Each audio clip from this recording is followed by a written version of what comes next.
Chief of army staff field marshal Asim Munir نے کہا کہ سیاسی مصالحت سچے دل سے معافی مانگنے سے ممکن ہے، اور معافی مانگنے والے فرشتے رہے، معافی نہ مانگنے والا شیطان بن گیا۔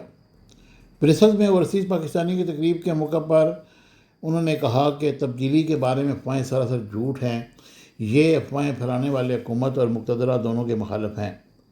انہوں نے کہا کہ اللہ نے انہیں اس ملک کا محافظ بنایا ہے، اس کے علاوہ کسی عہدے کی خواہش نہیں۔ عاصم منیر نے کہا کہ سیاسی مصالحت سچے دل سے معافی مانگنے سے ممکن ہے۔ آرمی چیف نے سیاسی مصالحت پر گفتگو کے تخلیق آدم سے متعلق قرآنی آیات کا حوالہ دیتے ہوئے کہا کہ تخلیق آدم کے بعد ابلیس کے سوا سب نے اللہ کو خدا کا حکم سمجھ کر قبول کیا، معافی مانگنے والے فرشتے رہے اور معافی نہ مانگنے والا شیطان بن گیا۔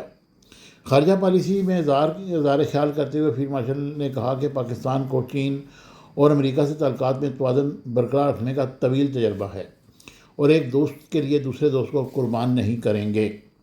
آرمی چیف نے مزید کہا کہ صدر ٹرمپ کی امن کی خواہش جنون ہے، اسی لیے نوبل انعام کے لیے نامزد کرنے میں پہل کی۔ باقی دنیا صدر ٹرمپ کو نوبل انعام دینے کے لیے نامزد کرنے میں پاکستان کی پیروی کر رہی ہے۔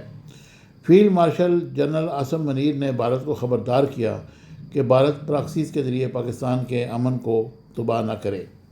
ان کا کہنا تھا کہ افغان حکومت طالبان کو پاکستان میں دھکیلنے کی پالیسی بند کرے، ایک پاکستانی کے خون کا بدلہ لینا ہم پر واجب ہے۔